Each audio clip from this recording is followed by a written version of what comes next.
All right, what's up, comic fans? Crypto Comics, we're back. We got another Creator Spotlight. This time, as you can see, with the amazing Steph Cannon and Matt Knowles. What's going on, everybody? Hey. InSymmetry Creations, correct? Right. Yep. Where'd you guys come up with that name, InSymmetry? Sounds so cool. Well, InSymmetry was pretty much, we wanted something that was going to really state what we're about, and because mentally we are in sync, we're in sim. So, you know, since we feel like we are in symmetry as far as the way that our creative talents go, then that's where the name came from. Oh, I love it. I love it. All right. So you guys are connected, almost at the hip. Connected from 2,620 miles apart, Florida to California. That's what I was going to ask. How did you guys connect? Carrier pigeon or smoke signals? Or how did that work? You want to tell them, Steph? It was a Facebook post that was a publisher that was a mutual friend of ours had posted something and was kind of going through a tough time. And so he has hundreds of friends. So he had hundreds of comments of people just kind of offering support. Matt offered his support. And then like a day or so later, I offered mine. And I had a one-page comic that I had in an online comics competition called Ghost City Comics. And I was a finalist. And so I had the one-page comic as, I think, my cover. I don't know. It was somewhere on my page. And Matt saw it. And you know, we started talking about the comic. And from there, it just, yeah. I mean, it's, yeah. Oh, okay. So this all started on Facebook? As odd as it sounds, it was one of those things that was just the happenstance of commenting on each other's, pages and all that. And next thing you know, here we are 2.5 years later, having our own production company. Oh, that's freaking awesome. That's way cool. That's cool. Awesome. Okay. So if you would be so kind, Steph, would you introduce yourself? Kind of tell us a little bit about you, your background, things of that nature, just so we can get a feel for Steph Cannon. I am Steph Cannon. I am comic writer and creator, and obviously one half of InSymmetry Creations. I wanted to be a writer since I was about 10 years old, and decided finally at some point in my life that the stories that I had in my head, I was picturing as kind of comics. I got into comics late. I was like late teens, early 20s when I started reading comics. So I took about 6 months to learn how to write comic scripts and what it takes to create a comic, and started writing. And the comic that I mentioned, the one-page comic, was the first thing that I did that kind of got me, through Twitter and stuff, started getting people, I started getting to know people in the industry. And I have a couple of short comics in some anthologies, including Corpus Anthology, If Anthology. It came out on a Wednesday. And then Matt and I met, which we told the story already. And now we are self-publishing our comics together. That's awesome. Way cool. Matt? Yes, sir. Would you please give us a little understanding of your background and where you're coming from? So my name is Matt Knowles, as you know, comic writer, content creator. My background in content creation was being a musician. I was in an extreme metal band for many years that toiled in the underground, produced about 5 CDs, I think, were signed at a couple of smaller labels. The most fun of which was one out of Holland. We did one tour in Europe with Elevite when they were on their very first tour. Now they're, big worldwide stars in the folk metal world. That was where I started. I've done 12 years of PA announcing. I did everything from high school soccer to semi-pro soccer. I would be doing it this year if there wasn't COVID going on. I did 1 year at the professional level as well. I got really burnt out on the music scene, and I completely stepped away for a while. And, I always had the urge to write, and I wanted to keep on going and keep on doing something, but I just didn't want to, jump back into the pool, so to speak. And when I started writing music again, I found myself going back to some of the old lyrics that I had that never got released, because the last album for my old band, we only released a couple of the songs, even though we had like 12 written. So there was a few songs here and there that had some lyrics that we wanted to kind of, repurpose and reuse. And the next thing you know, basically, I would say about half the songs that I had written had done that. And I felt like allegorically that was that was a good allegory for what steampunk is. Steampunk, you're taking these old things and, you know, taking them and repurposing them and making them new and futuristic. So over time, that allegory turned into literal, which is where you have the steampunk look and the you know, the steampunk story that we have, and then that's how you have a metal album and a steampunk story, and then we kind of go from there. All right, and the steampunk story he's talking about, everybody, is Heirs of Isildur. Woo-hoo-hoo! Look at that, guys! Pretty impressive. Well, should we?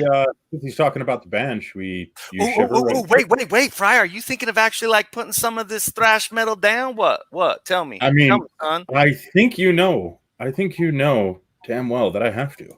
Oh my gosh! How many opportunities do I have to have actual metal on this stream? Okay, like, let's do it. I've been waiting forever. Don't hesitate, man. Just go. Just go. Just do it, man. Just do it. All right, let's see here. Let's do this. All right, I mean, because I, you know, looking at Matt, I figure it's like nice and soft classical stuff, right? Hey, I had to make sure Yeah, that I had to of make sure it captured the energy that comes out of Steph at a normal on an everyday basis. Oh, okay. I mean, we could just do the whole spotlight while I sit and listen to this, if that's cool with everybody. It's all good, man. So this video here, as we're talking about it, this is the first video that was ever done for Heirs. The first thing was ever released. This was released before even a comic came out. Oh, wow. Yeah. This was the first thing that got put out there, and then the first comic came a few months later. The comic was already designed, but this is actually the backstory of one of the guys that actually is in the issues, and we'll talk more about that a little bit later. If I'm not mistaken, he's the very first introduced character aside from Michael. You are correct. Yep. That's so good. That's so good. Yeah, can you turn up that volume just a little bit, buddy? Just a little bit. I mean, I don't want to listen to you. I want to listen to this. Is this so bad? All right. You guys see this? Like, Jared never lets me have any fun, guys. What are you talking about? I want you to turn up the volume of the music, not your mic. I know. Here's what I'm going to do. I'm going to throw a link inside of the chat. That way everybody can go check that out. Yeah, dude. Now that was Shiver. Shiver. Which Shiver is a pretty interesting character. I didn't get much of the character because I'm assuming that a lot of character building goes in each issue on top of the characters as they're introduced. Because I was noticing through the two issues that we have in the marketplace that the characters are introduced pretty rapidly. Each issue I had already been introduced to 3 characters by the time I got done with issue number 2, which of course was Michael at the beginning, who is just an interesting guy. I really like how he's got this commitment and this drive to keep. I loved your guys' statements, like keep time the way time is supposed to go, I believe. Yeah, I want to make sure time works exactly as it should. Time shouldn't waver even by a fraction of a second. Yeah, those were so awesome. I was just like, oh yeah, and it really gave me a sense of the character that he has a purpose. Now, at the same time, he's leading on to the very fact that his purpose, he almost feels like it should be more, right? His purpose, he wants more. He wants to contribute more, which is pretty significant because he's a pretty significant person in the town. Correct. Right. So the story is about Michael Isildur, who is the watchmaker and clockmaker at the Father Time Emporium in Shadows Haven. Shadows Haven is a puritanical steampunk village, and we had somebody ask us before, like, how can you be puritanical and steampunk? Because steampunk's all about being creative, and being puritanical and conservative is about, being on the straight and narrow. You can't deviate from that. This town is all about, you can be steampunk and you can have some creativity, but it has to go right down this line right here. It can't be trying to, reach things that are outside of our understanding. It's just about making sure things kind of work better, kind of like a Rube Goldberg creation. So, he has always bought into that, but he's kind of felt like he's always wanted to be more than that. And he's kind of felt like by doing that, he has kind of shortchanged himself a little bit. Like he's always felt like there was going to be a bigger purpose. And as you see in issue 1, he finds a little bit bigger purpose accidentally. You know, he has told himself, hey, if I get a chance to be able to be more than this, if I have a chance to kind of step out, then I will. That chance kind of comes up here in issue 1. And he realizes, hey, I've stepped out. Now I may have really screwed some stuff up. I liked his internal conflict that he had with stepping out. You know, he's like, should I do this? Should I not do this? You know what? I'm going to do this. And you could tell that he was always pushing the envelope to really go, okay. And he's super, at least this is my interpretation, he's super hyper intelligent. Yeah, he's an intelligent guy, and he really wants to explore, but he also wants to do right by what he's, you know, kind of given his life trade. Yeah, to his trade. And so when things come up in issue 1, and it kind of, you know, the action item, what kind of sets everything in motion, you know, he realizes, holy crap, I may have just messed up the timeline. I'm all about keeping making time work exactly as it should. I may have just screwed up. And you can't, you know, once the water has kind of come out of the dam, you kind of can't go push it back in the crack. And he kind of realizes, holy crap, I may have done something that I can never go back and fix now. Well, so, I love how he came to that realization, because in his work, clocks always have to be running all the same. And obviously there's only one time frame. So all of the clocks have to be on that time frame. And and the way that he finds out that he may have messed with time is all of his clocks are in chaos. That's right. Minutes off here, minutes off there. One running backwards. He's like, physically impossible. And hey, that was awesome. Steph, I think if we ever do a verbal, like an audio thing, we got to get Jared to jump on there and do some character of some sort. There you go. Oh, he'd be perfect for Remnant, I think. Is this a bad or a good opportunity for me to let you guys know that Crypto Comics actually has audiobook feature? All you got to do is record it. Yeah, which I'm begging you to do, because I think it would be awesome, especially where I know now, Steph, you're a big D&D player, right? I sure am. Boom, role playing. I love D&D. Yes. I love D&D. Yes. Now, did the name of the town, was any of it did it come from Ravenloft? Is any of that name a part of Ravenloft? It's not. Well, and the funny thing is Matt doesn't play D&D. He's, what? You know, on purpose? too cool for it, apparently. Matt, soccer player. Matt doesn't play D&D, and I don't know if it was explained correctly by us in the beginning, but HEIRS was Matt's creation before I ever came around. He, you know, had the story. It was up to kind of issue 4 by the time I came in. Worked as like a story consultant and editor. So I'm not a co-writer on HEIRS, but I am on Tales from Nocturnia. But my hand has very much been involved in HEIRS in the later parts of the issues, just kind of as, you know, story consultant and editor. Oh, fantastic. Yeah, so Shadows Haven was named, but it was no D&D inspiration, just out of his head. Super conscience. The super conscience was speaking to him, obviously, and probably some of the parts of the attraction, because it's really funny, because I was reading through Isildur, and I was getting like a feel of some D&D aspects. I was like, oh my gosh, is there a D&D influence? And then I was thinking, oh, maybe this came from Steph, but thank you for the clarity. Because I wasn't aware that it actually, Matt started that one. So you jumped in down the road with that. Yeah. And then, but also to start off Tales of Nocturnia. Right. Yeah. Because when we first met and we're kind of talking comics and, you know, the things that we were making, and he sent me the issues to read, and I got to the part where it says, you know, if you want to learn more about this character, go hear this song. And I thought, I've never seen a comic do that before. That's crazy. Yeah, I've never. Really cool. And not only that, because a lot of times you'll say, you know, read, you know, listen to these songs because, and they're somebody else's songs. It's just like music to listen to while you read the issue. Right. But this was created by him, you know, specifically for the story about these characters. And so that's what really drew me to the series. And I told him, you know, this is really unique. I've never seen anything like this before. And so I started off as, you know, a quote unquote fan, and he would read the stories to me the same way that we do to the artists. And so it just kind of evolved over time where I was able to get a little bit more involved. But yeah, from HEIRS was birthed Tales from Nocturnia, which we have completely co-written together. Oh, that's so awesome. And the thing is too, when Southern Shoot came in about issue 5, she was involved about issue 3, because that's when we started reading the issues together. Okay. And, you know, her fandom was kind of what made us go, holy crap, we really vibe, because the things that I was hoping to get out of HEIRS and the reactions out of people, she was picking up on every one of those things. And so, you know, she was the brain link had already started about issue 3. When issue 5 came around, we had some major issues with the art team, and the artist at the time had basically disappeared.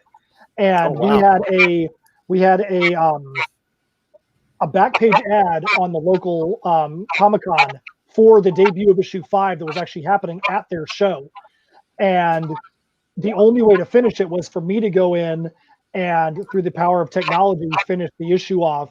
And I probably got 12 hours of sleep total in the span of 3 days. And Steph was there with me the entire time, making sure that I didn't lose my sanity. And, I couldn't do anything. I couldn't do any of the program stuff. I'm like, I'm going to stay up with you just so, you know, moral support. Oh, that's so awesome. Yeah. Dude, that's teamwork. That's teamwork. That is You guys are freaking awesome. I mean, that's what makes things great. I mean, people don't really realize how much goes into comic book creation and really getting these things out there. I mean, hours upon hours upon hours upon hours upon hours, and you got a page. Yeah. Right. You know, that you read in like seconds, and it's like, oh, that was great. And then you're like, oh man, that took me forever. And people are like, what? It's just a page. So yeah, man, it's so tough. I know. And there are times when we are looking at a panel and thinking about it and what makes sense. And there comes a point where we think, are we thinking about this too much? Is anybody ever going to notice this, or is it just us that's going to notice it? And so you have to kind of weigh, you know, is this so minute in the background that no reader is ever going to notice this the way that we do? So at some point you have to kind of let it go a little bit. Well, I mean, Easter eggs are meant to either be found or not be found, as Fry has taught me, because I love to spoil everything. I'm like, hey, I got an Easter egg somewhere. And then Fry's like, man, he will. If you let Jared know, he will broadcast it out to you guys. Well, and one of the things that was really good about the series is, even though I had the entire framework, the entire story was written as an ebook, written before we even started the issues, and there was 11 issues for it. Right. When Steph got involved, you know, really involved in it, there's a lot of things that were massaged and changed as the story went on. Like, we got to issue 10, issue 11. And there was a couple things she was like, hey, you know what?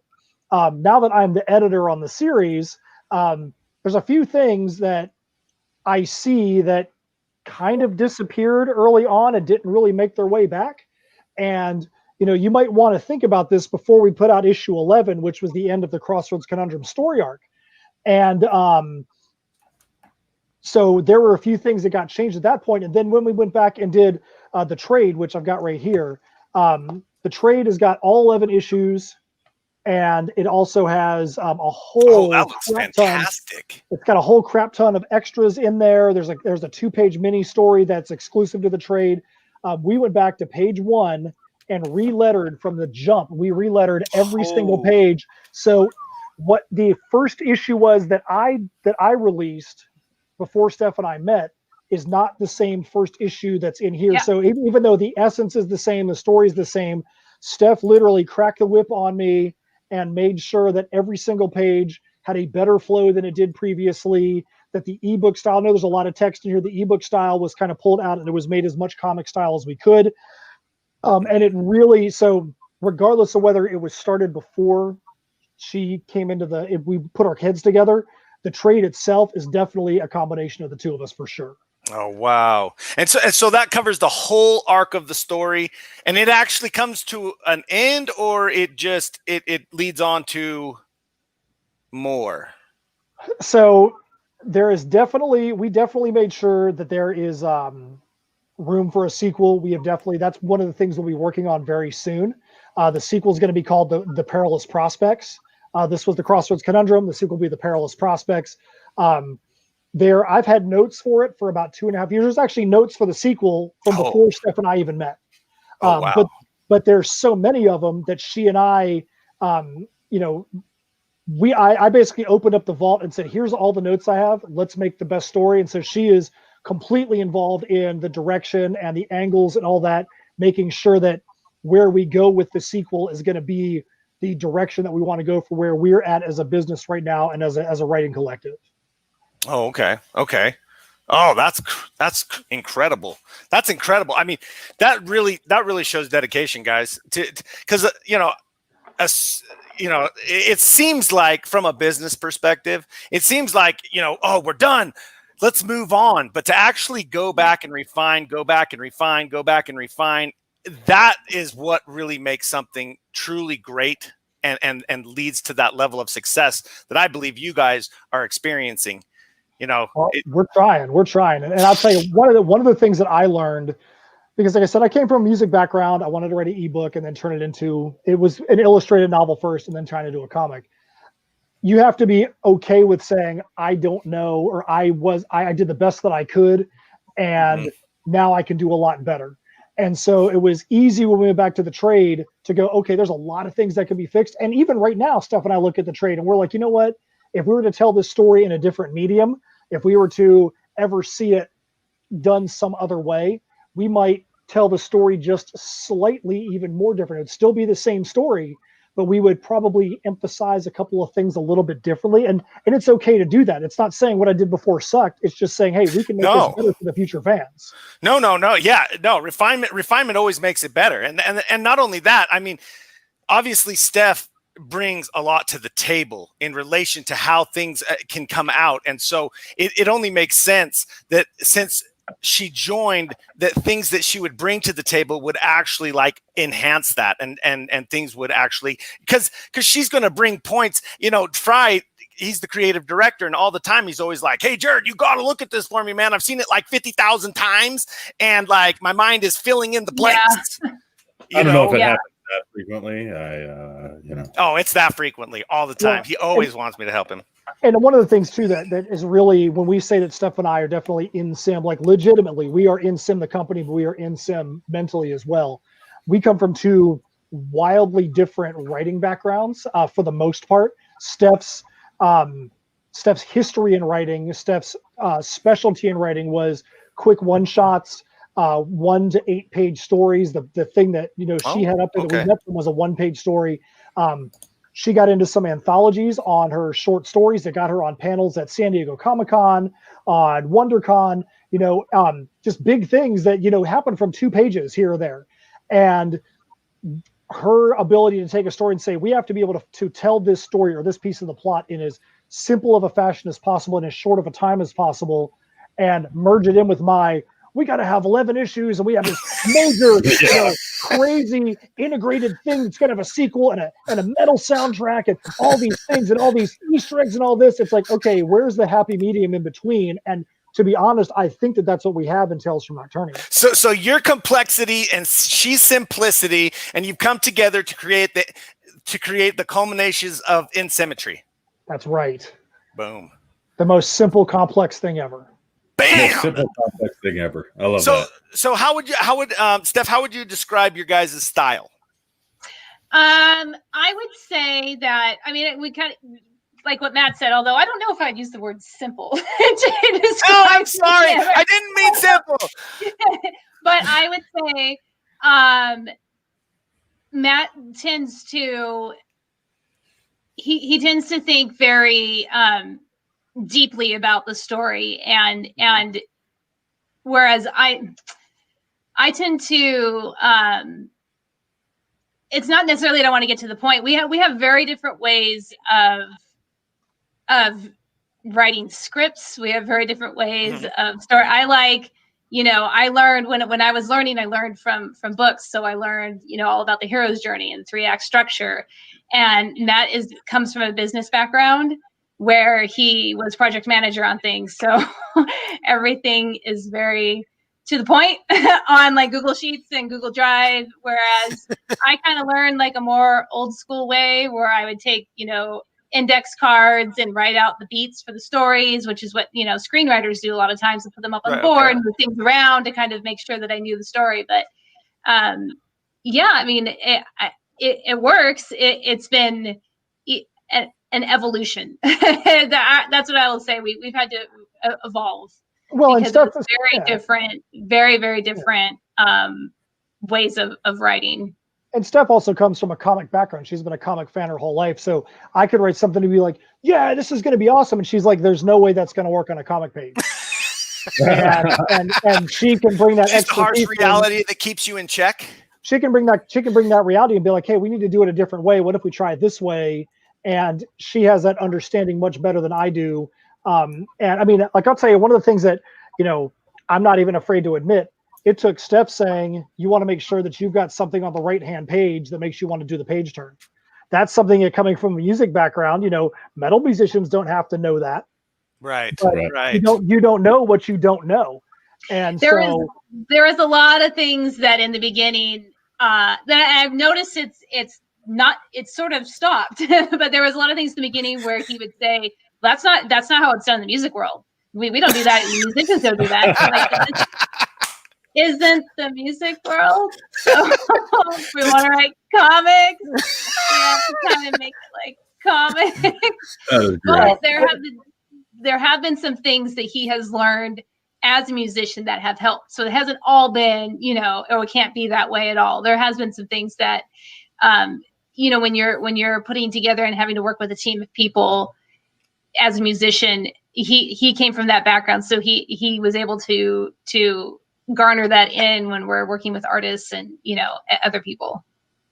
Oh, well, so what type of tools or technology do you guys use in order to communicate back and forth? I mean, you guys are on different sides of the country. Yeah, that is true. We are so Google Docs, Google Sheets, Google Drive. It's not even funny. You guys are Googled. We're on FaceTime. We're on video chat all day. Yeah, that's how we're able to write. Hey, what's going on, Jesse? I see Jesse up in here. Hey, what's up, Jesse? So when we did the video for Lovelorn Betrayal, it was myself on the East Coast, Steph on the West Coast. Our artist at the time lived in Guatemala, and our video guy who actually put the whole video together is in Brazil. Oh, so wow. When you've got 4 different geographic locations, we did everything off of Google Drive, Google Docs, Google Sheets. And the reason we do that, even our scripts are done on Google Sheets, because we want to have one copy of the script out there. We track everything when pencils are turned in, Jesse can tell you, he just jumped in, he knows what's up. When the roughs are turned in, pencils are turned in, inks are turned in, colors are turned in, flats, everything. So that way the team can see, hey, this is where we're at. We need to speed it up because we're a little behind. This is where we need to go. Or, hey, when the pencils came in, they look good, but we need to have a couple of corrections. We'll put the corrections right there in the pencils area on the Google Sheet. So that way, when the penciler is making some corrections or the inker is getting it, hey, here's your notes. These are the things that need to be addressed when you get to that next section, instead of it being in email 755 or revision 14.6D or in an instant message chat conversation that goes back 7.6 miles. We just throw it onto that Google Sheet and it's all there for everybody to go back and look back on. That's excellent. Oh, look at this. Excellent. So listen here, guys. So we have pretty much everybody in the house right now. We've got Harrison Hanson, who is our leather worker. Harrison is a guy that has done some insane stuff for us, and he is continuing to do some insane stuff for us. Jesse Hanson, who did an immaculate job on issue 2, not only inking, but helping out with some other art as well, and who's also inking on issue 3. Brian Arfel-Magne just joined up. Brian Arfel-Magne lives in the Philippines. Brian is our colorist on this issue. So you got somebody in the Philippines up in this beast right now. Yeah, we got the whole team practically. Oh, that's fantastic. Well, that just shows right there. You guys have a great team. You guys, bring something. Everybody brings something to the table. Steph, I apologize for even saying the word simple. You are not. You are complicated. It was Matt that said it first. So well, it was I inferred it. It was my fault. I am so sorry because you are amazing. You are amazing. Yeah, it's fine. It's fine. I was just joking. Only person we don't have up in here right now is Stephen Baker. Stephen Baker was in here. He's the pencil on issue 3. If he was up in here, man, we'd have like the whole band would be the whole together. team. Wow. That is so awesome. I will say this. We also got our boy Travis Gibb up in here. Travis is another creator that we work with a lot in Florida. I know we're going to talk Kickstarter later, but Travis has got a really freaking cool Kickstarter called Voodoo Nations that's up right now as well. If you are somebody that wants to back a Kickstarter, the first thing we want you to do is go up there and back ours. Once you're done with ours, we want you to go over and back Voodoo Nations. Voodoo Nation? Voodoo Nation. I think it's Voodoo Nations. So it's like Voodoo multiple Nations with a Yes. plural. Voodoo a Nations. plural. Yep. Awesome. That's fantastic. All right. Woo! You guys are incredible. That's pretty sweet, man. Just that level of organization. That's got to take quite a bit of experience in order for you guys to really pull that off and pull it together. That's impressive. Experience. I Takes managed fortitude. I managed a product line for a white collar company where the piece that I managed was $70 to $80 million annually, and so I had to manage these projects all over the place. And so that easily was able to transition into what we do here. Awesome. And it's really helped. It's really helped to be able to not be overwhelmed, especially with these issues for Nocturnia. But issue 2 and issue 3 are both double issues. So you've got a lot of stuff to manage, 40 pages, 44 pages in the issue. That's a lot of stuff to have to manage. And if you didn't have it all in one space, you'd just lose your dang mind. Yeah, that's really cool. So maybe we should do what was it? Love Lorn? Was it Love Betrayal? Love Lorn Betrayal, Fry? Maybe. Do that, but I have a favor to ask. What's up? What? A favor? And I'm going to throw it out there in the most I don't think we know him well enough to be asking for favors, Fry. Don't mess this up, man. Hey, I'm going to be clear, Jared. These guys both know that I was going to fly to Florida to meet them. Yep. Well, that's true. So, and he was going to try and drag me along, kicking and screaming. Yeah. In fact, it ended up Jared wasn't going to be able to, so I was going to take my son, and that was a whole reason to go to MegaCon. Well, I mean, there's a lot of other people there. Yeah, as well. a lot of other things, of course. Right. It's a convention, and he's a fangirl. All right. So my question is there a page from HEIRS that you guys would read for us in character? Ooh. Read in character. Let's see it from HEIRS. Okay, let's Yeah. Now you got to find the page, Fry, if they claim it. And then they have to agree to it. I might have a page open already that has the characters I think that you guys are going to read. I'm assuming. Yeah. You got that up there? Can you see that stuff? No. It's 33 and 34, I believe. I don't know how I'm supposed to read it. I'm gonna have to looks like page 34. I can try it and pull it up on my phone, but I'm definitely not going to be able to read it from the. No. See, Fry is crazy. He's just crazy. I'll do it one better. I'll open up the trade that's right in front of my phone. Oh, see, someone came prepared. Steph, where's your copy? Oh, Steph, don't let him talk to you like that. That's got a copy. Let me figure out how to do this here. Somebody help me. So, are you going into the marketplace on your phone? Because you can pull up the copy right on your phone in the marketplace.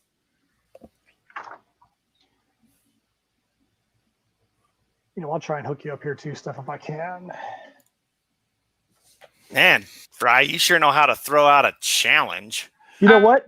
This might be the thing to watch part of the video while we're trying to find this. I mean, don't scramble. I'll tell you what. So just so everybody knows, they're going to give us a glimpse of what you can get if you go and you back their Kickstarter. So let's remember why we're all here. We are all here to support creators. And Steph and Matt are amazing creators who work really, really hard to bring us great content. I mean, HEIRS of Isildur was a really, really, and I only got to enjoy 2 of the issues. And I'll tell you what, just reading those 2 issues, man, I was itching for more. I was like, oh man, what's going to happen next? Because the last issue that I got to read, I can't remember her name. Merc. Yes. Merc. And whoa, that was a super, super, super intense character.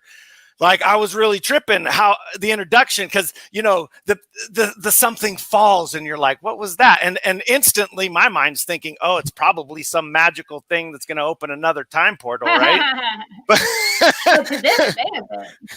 Oh, right, because they wouldn't even know what that was, either of them, Shiver or Michael. Yep. That's totally true. I didn't even think about that part. Nice one, Steph. But yeah. So Mark is who I will be reading. Yes, you will be reading, and then he'll be reading. I will be Michael. reading Mark. That's typically who. Yep.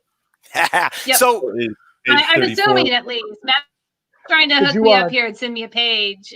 Yeah, I'm trying to get no. Keep working on it, because this is going to be such a treat.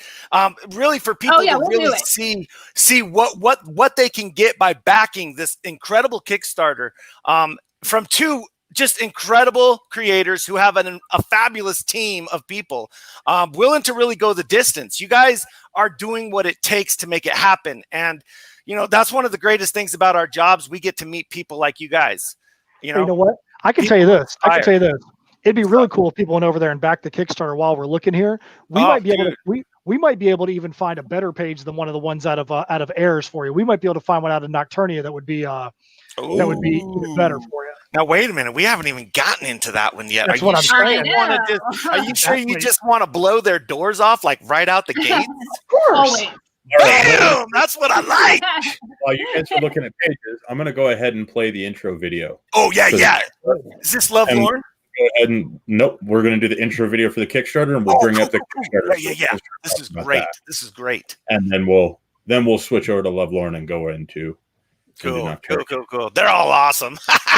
Death metal. I am so stoked for this. It's so cool. Right. I love that song, man. I really do. Okay, so here we go. Let me pull the audio up. Perfect.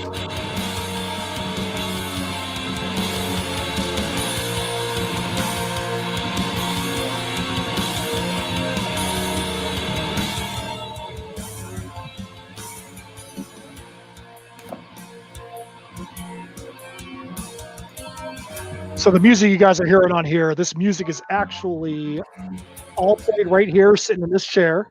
It's part of a sneak peek of the music that's actually going to be on the next album that we do.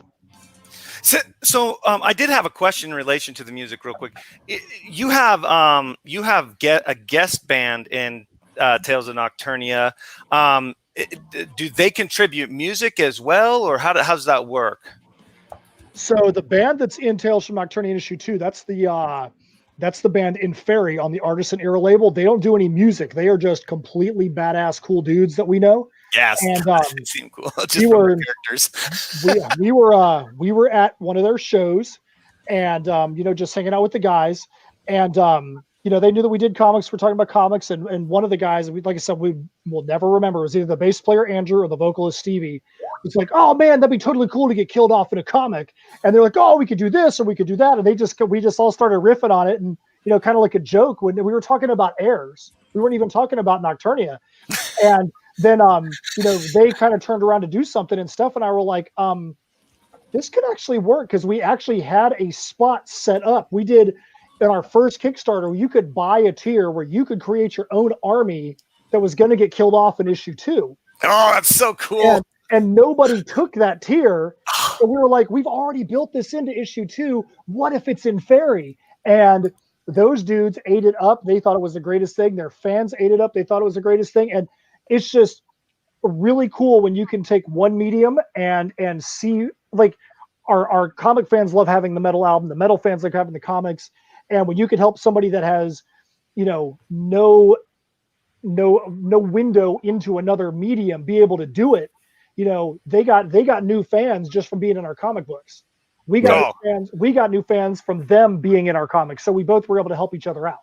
Yeah, and their characters were awesome. Like I loved it. I can't wait till we go over that because it was just, that was epic, man.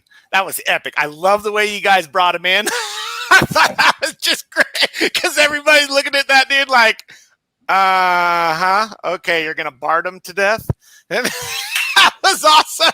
Well, hold on, guys. You guys are kind of doing spoilers because we're not. Sorry. Did we do a spoiler? My bad. Spoiler alert, guys. Everybody, shh. So real quick, bring up this Kickstarter just so that people know where they can go to get you guys back. You can go to tinyurl.com/TFN1-3, or you can just go to talesfromnocturnia.com. Something that's really cool we want to show you guys right now, that you guys are going to be the ones we get to actually make this announcement while we're on your show. So we just had somebody back while the show started. We had a stretch goal at $5,500. We were $22 below that stretch goal. Somebody backed during our show right now. It's at $56.41. So we are now en route to the next stretch goal. So what happened? So what happened at 5,500 is we always do trading cards with our series. Cool. So instead of doing packs, we actually released series 3 of our InSym trading cards right before the pandemic hit.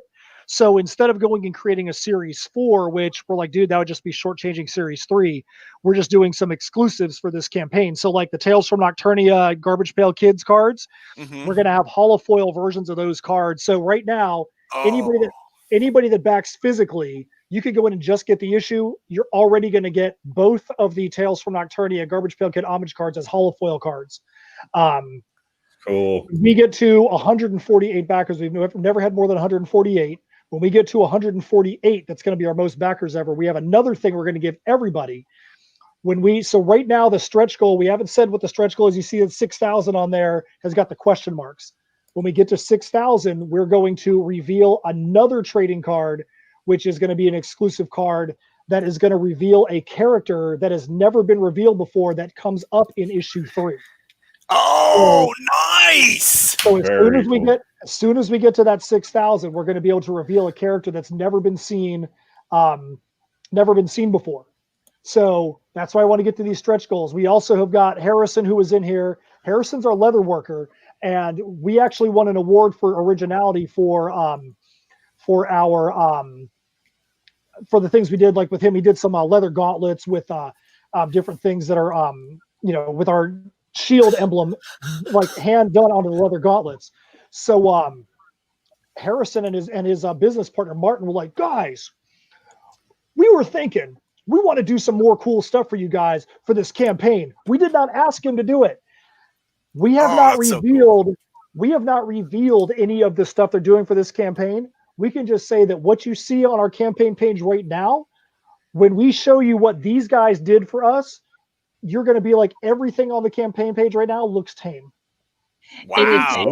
So completely bonkers that we were just like, this doesn't even make any sense. Now these are leather workers. Yes, like, we have a leather. Yep, like we have real honest to God leather workers, really talented guys that will. Awesome. And the crazy thing is we'll be talking to Harrison and he'll say, yeah, you can kind of tell the wheels are turning. He'll say, yeah, I think we could do that. And then like a few days later, it's like, bam, there's this amazing thing that they created out of leather. Oh, that's so awesome. My brother does leather working. So it's incredible what leather workers can do. Yeah. Oh man, especially creative talent. You can see on the page that we've got a couple other things that are going on in this campaign. Like we've got a woodworker that actually the woodworker came from the Artisan era. He does a lot of stuff for the Artisan era record label that then Fairy's on. And we just started off the campaign with doing wooden logo stickers.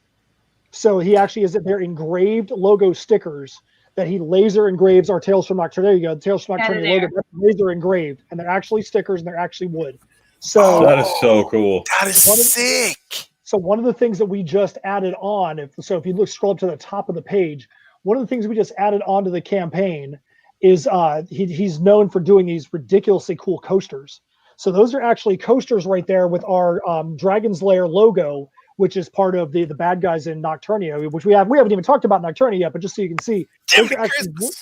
Spoiler alert.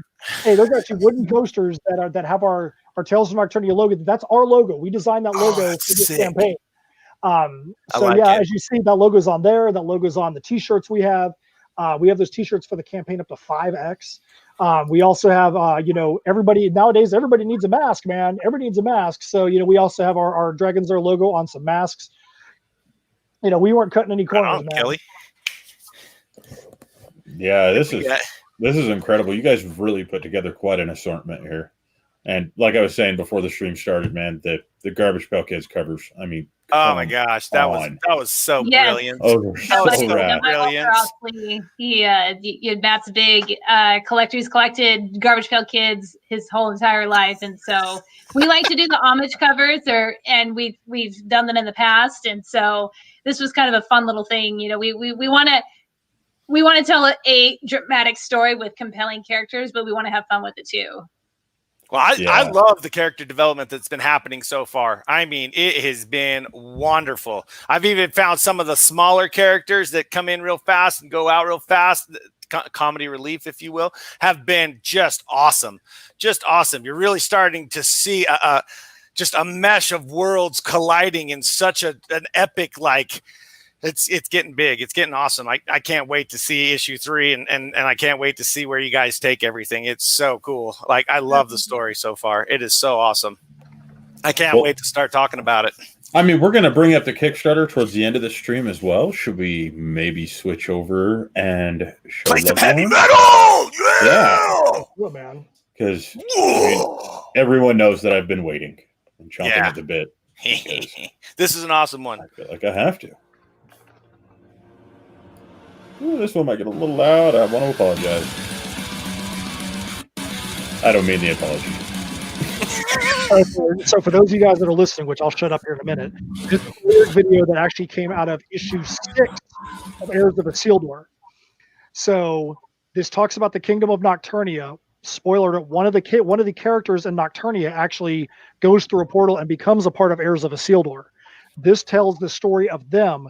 Nocturnia starts at the same exact point that this character goes into Heirs.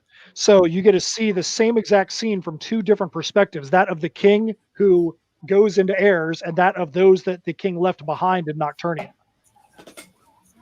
Okay, turn it back up, Fry. Easy on the yelling, man. All right, I was trying to listen. That's very important for me. I know. Exactly we have to have the backstory, but still, man, there's some really cool lyrics about to come up with some really good riffs. I'm dropping the extreme quality there just a touch here, just so we can try to get it loaded. And of course, now YouTube's come on, YouTube. Go figure, right? They hate us. They hate us. You can have gigabit, and it's still going to be mean to us. Let's see here. Hold on 1 second. If we don't get this playing, then we'll send the link out to everybody because it is so cool. It is so cool. This music video is so awesome. The way that it tells the story, so freaking awesome. Let me do this. I'm just going to adjust the stream quality down a little bit more. Look at him. Look at him. He loves working. You can't stop the guy from working. Ooh, it is skipping like crazy on us, guys. What's causing that? I'm not sure. For some reason, it's just the video. The stream seems to be going really well. So yeah, because the stream ain't affected. Well, it should be good there, but yeah, for some reason the video is just buffering real crazy.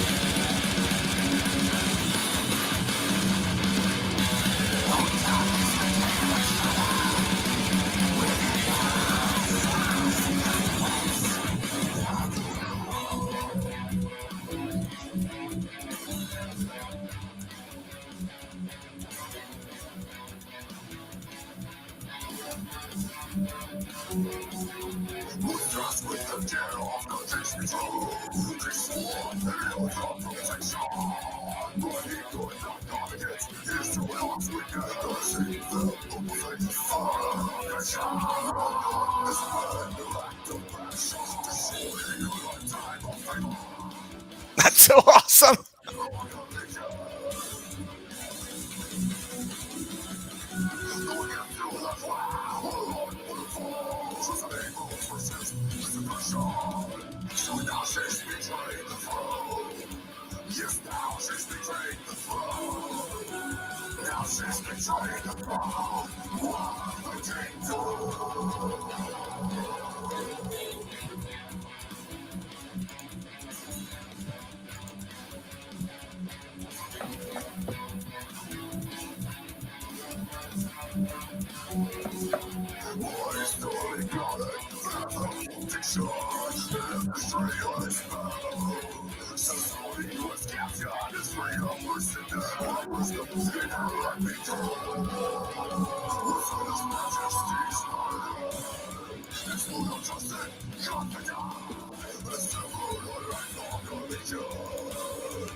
All right, so let's do this. I'm going to take this down because it's starting to skip again here. Oh, but that's so awesome. Oh, I love that song. I'm going to post a link in the chat just to let everybody know if you guys are watching this via Twitter or Periscope. They don't like it when we post YouTube. link, so you'll have to check it out on YouTube. It's very easy to find. Yeah, Love, Lore, and Betrayal. Love, Lore, and Betrayal. Heirs of Isildur. And you can find it on YouTube. It's really awesome to watch. It really does tell the story. And it's cool. I love the way I love the way that song goes. So that's awesome. So let's get into Tales of Nocturnia now, because now we're talking about the expansion of the Heirs of Isildur. So Isildur is the beginning of this time traveling steampunk adventure. And it brings in compelling characters and things of that nature. But you have, and I didn't get that far obviously in the thing, because we have 1 and 2 in the marketplace that people can check out. But we have 1 in the marketplace that people can check out. No, it has issue 1 and 2. Matt was nice enough to throw those together for us because he's awesome and stuff. Yeah, we can review 2, or we could show a couple things without being too spoilery on the feed. But it's only issue 1 is actually out there available in the marketplace right now. Right. Yeah. So wait. Are you talking about Nocturnia? Yeah. I was talking about Heirs of Isildur. Heirs 1 and 2. Heirs has 1 and 2. Yeah. Right. We have 1 and 2 of those. Because Burke is introduced in number 2, isn't she? Yes. Yeah. Okay. So if you flip over to the next page there for Nocturnia, you can take a look and see that the text there on the second page, A Darkening Haze of Sadness, how it's got the white box over it. Anybody that's in there, that actually is going to click them over to the Love, Lore, and Betrayal video. So if somebody that's in the marketplace, beautiful. That link is right there for them. Yeah. So this gives me an opportunity to just highlight this. This is a really cool feature that we've developed for creators so that they can actually promote their stuff. So basically what Knowles was able to do is he was able to go in and actually create links that will take you to where he wants you to go from his comic book. So again, we're for the creators. We're for them being able to get their stuff out, make sales wherever they can make sales. That's what it's all about. And so he literally has the link in the comic book that you can get in the marketplace to go check out Love, Lore, and Betrayal, which is a freaking awesome music video and really kind of draws it in. Oh, and I love this. I love this. So cool. That is so awesome. I love you guys, artists. I love how he drew himself. That was sick. Yeah, we did that for issue 1. Jesse actually drew our versions for issue 2 and had a little more craziness, a little more fun with them. And then for the campaign, we kept the versions of Steph and I that Jesse did for issue 2, and then we had Stephen Baker, who's the penciler now, do a headshot rendition of the 3 artist team, the guys on the 3 artists in the team for the Kickstarter page. Oh, nice. Right on. So Tales of Nocturnia. It is a story that is running alongside Heirs of Isildur, but it starts out really dark. It starts out with that betrayal and it comes on fast. You're like you're kind of going whoa, and then like people are dead and things are just kind of going amok, and you're just like, whoa, what just happened? And the beautiful thing out of that is the development of his name is Beninock. Thank you, Beninock.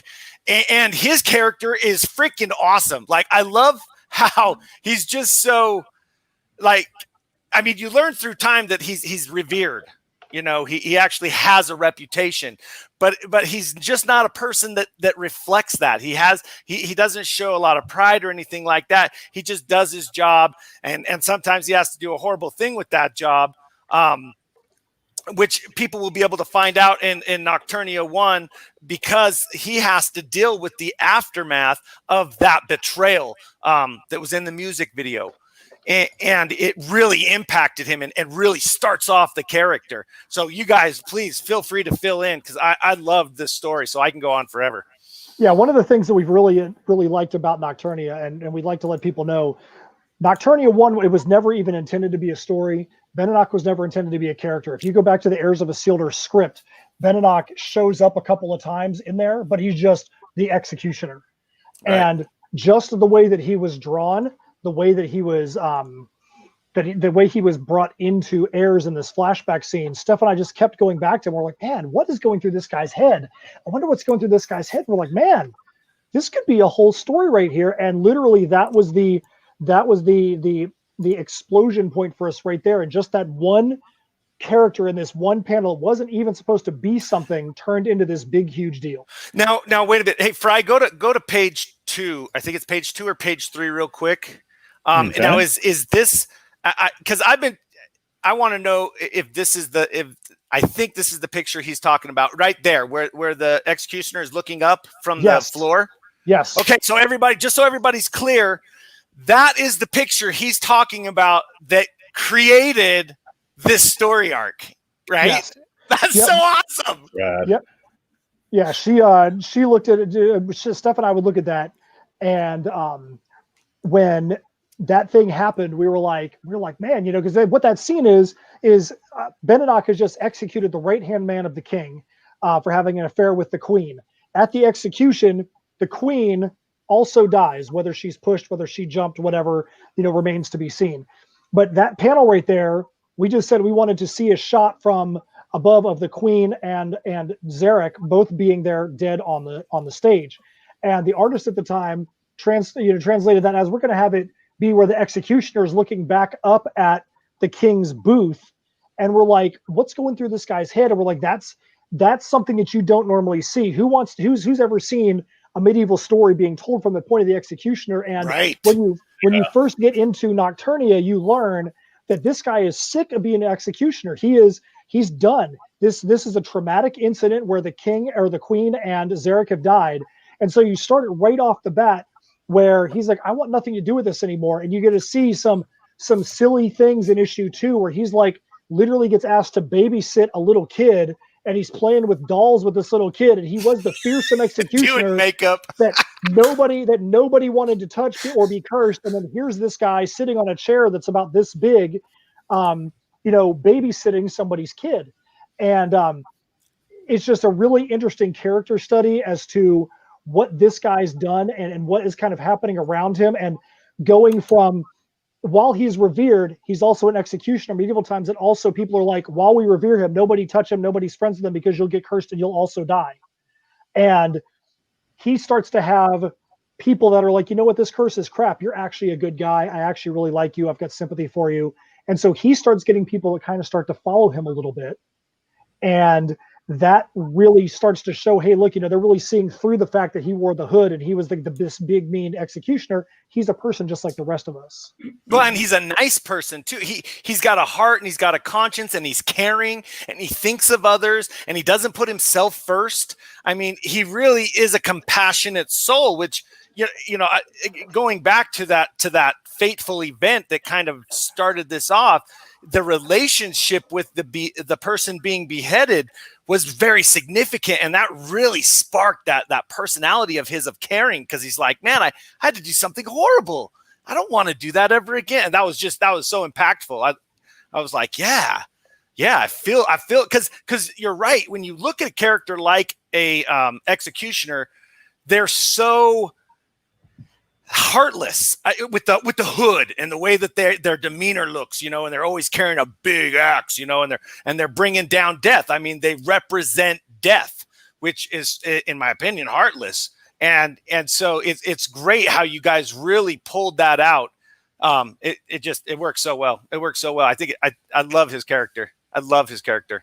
Yeah, we've had a lot of fun with him. We also one of the groups that we get a lot to see a lot in there is the Stable Maidens, and they are a group of 5 females that are complete badasses. You only get to see 2 of them really in issue 1, other than one small cameo spot, but they are the people that take care of the equine in Nocturnia. And even people are like, oh, you know what, they're just women and they're just over here. They're not the warriors. They're not out there, fighting. But in Nocturnia, they're probably the smartest group, because they're like, you know what?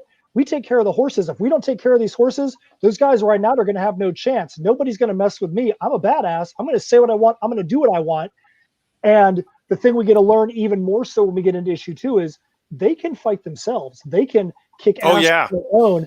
And they actually, in issue 2 and then into issue 3, have got a very large role. We were able to really explore 2 of the stable maidens in issue 1.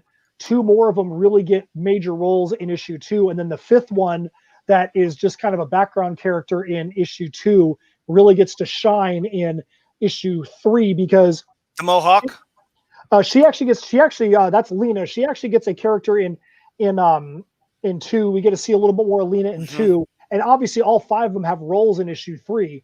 But you have 2 of them that have major catastrophe happen in their lives personally in issue 2. Yeah. 2 of them that have other issues that happen to them in issue 2, and then you have one of them named Runhild, who's kind of hidden in the background, and there's not really anything specific that happens to her. Okay. So you start to see her have a little more of a voice in issue 3 right off the bat, which has been something we've really wanted to do because we're like, we want, when this series is done and we get to the end of issue 3, we want people to be able to look back at all the characters and say, I can see myself in Runhild, or I can see a little bit of myself in the rebellious Lena, or I can see myself in Marcelise, who's the badass leader, or Ursula, who is the matriarch and who has a kid in the series as well. Beninock likes Marcelise, right? That's the one that Beninock likes. Okay. And then the one. So, because I remember when I first got the sense that the handmaidens were badasses was when the one was kind of basically telling her brother she'll whoop his ass in the town square. Yes, that's Avaloria. And, that was a great way to establish their prowess, I thought, because at that moment I was like, oh man, these chicks are bad, dude. Like, don't mess with them. That was awesome. I like that. And then through number 2, you really get that sense. It really gets compact because you drew in I can't remember the one with the Mohawk. Lena, yeah. Which her story is pretty cool. I mean, intense ending, but very, very cool. I like how she's brought in. I like how the person who is impactful in her part. You know, I like how he's brought in and how that all goes. It's so freaking cool. Well, I freaking love it. And the person that you're talking about was actually someone who was drawn in. That's somebody who actually wanted to be drawn into the comic. And we had let people know at the beginning that you're going to get drawn in, but we're definitely if you're buying in to be in issue 1, you may get a small role. He bought in to be in issue 1 and 2. We're like, hey, you'll get into issue 2, but you're not going to make it out. And which was, I mean, the way you guys did, I thought was awesome. Because I was totally not expecting it. I was like, at first I was thinking, God, how's this kid even survived at this point, man? He's got shit sticking out of his eyes. It's just like, what kind of Frankenstein is this? And then all, you know, and then you see the moment where him and her come together, and then just a beauty. I loved how that whole sequence went. I really did. I also liked how you have the characters of Sinisteria starting to develop. I really like how they're starting to develop. You know, I really get the sense that the queen is a bad bitch. You don't want to mess with her. Like, step back, and she's smart and clever and ruthless. So that was pretty awesome. I really liked how she was brought in. Her king. You know, I know that he's the ruler, but I really haven't got the sense of his character yet. More the right hand man, who now did his design? Did any of that? What actually, like, the way you guys drew those characters? What inspired those? Because I get a feel of ogres and stuff like that.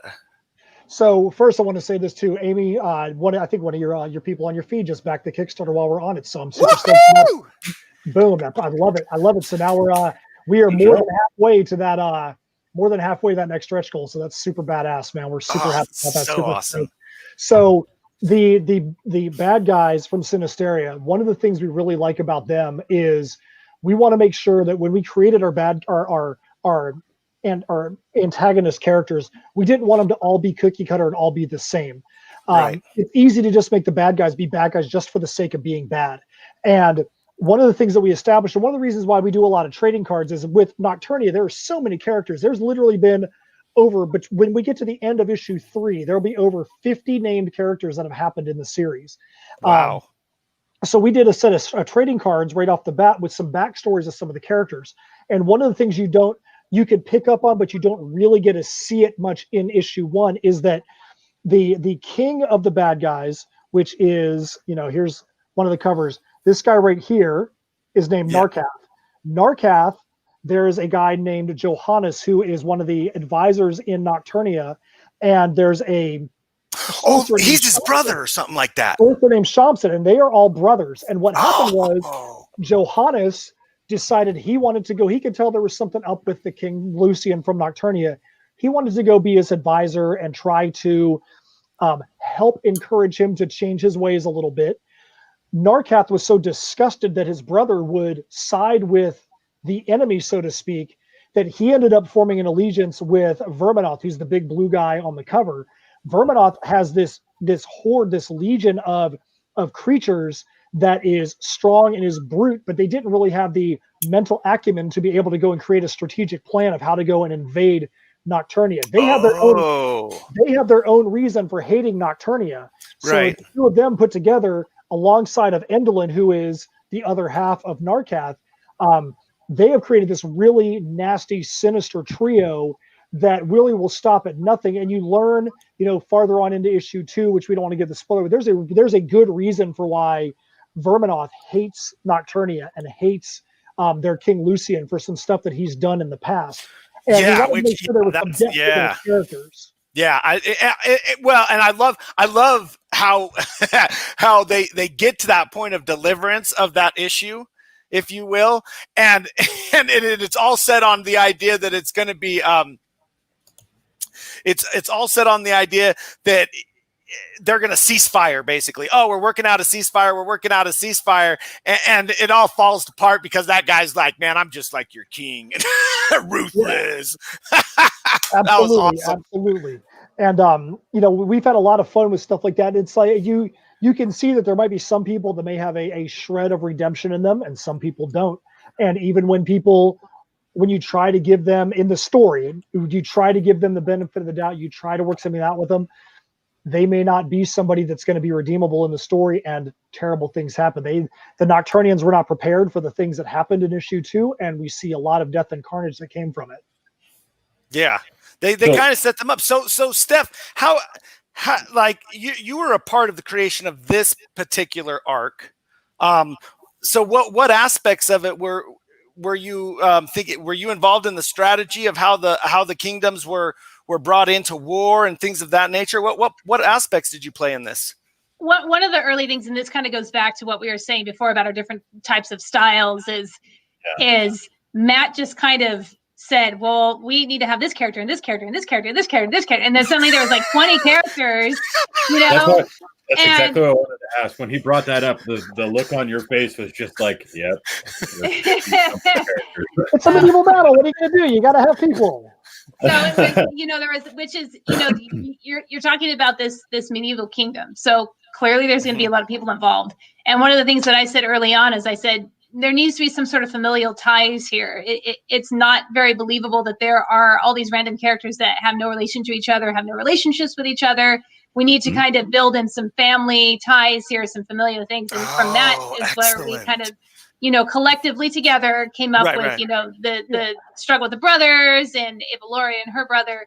So there are definitely some family ties there, and there's some relationships cultivating between these characters, just to kind of give it a little bit more of a compelling thing, make them feel real. Well, and one of the things too that we always like to say is we always say everything is 100% 50-50, because even though I may have an idea here or Steph may have a spark there, it's kind of hard to go back and unpack where the idea really came from. Did it come from the spark or did it come from the development? Like a good example, when we started working together, we actually have another Google sheet where we have a bunch of short stories that we wanted to do at some point. And a lot of them came from, she and I were in a conversation and she would say a line and I'm like, hold that thought for a second. What if we do this? And what about this? What about this? And what about that? Next thing you know, we have a story. And did I create that story, or did Steph inspire that story? And do we say it was 3% one and 97% the other, or 46% and 54? We're like, there's no need to do that. It's 100% 50-50. That way we can both know that everything we contribute is equal. Which it has to be. Yeah, everything we do is equal because, Steph talked about the familial stuff. if she doesn't have the idea about making sure there's familial ties and a lot of relational ties in there, we may not have developed the story the same way we did without those early suggestions. And honestly, I can go back. Other than that, there's not a whole lot of things I can go back and truly say, I definitely thought about that, or she definitely thought about that. And that's kind of good because we know it's always just this big meshing and melding of ideas. Next thing you know, we have this ridiculous story. Which character did you guys have the longest back and forth on? Whew. So far? I don't know if it was necessarily a character. This is kind of funny too, because it's probably opposite of what people would think. But as far as any romance that is going on between characters in the story, I think Matt pushed that a little bit further than I did. Not that I didn't want that to happen, because it was from the get-go, we knew that was going to be part of the story.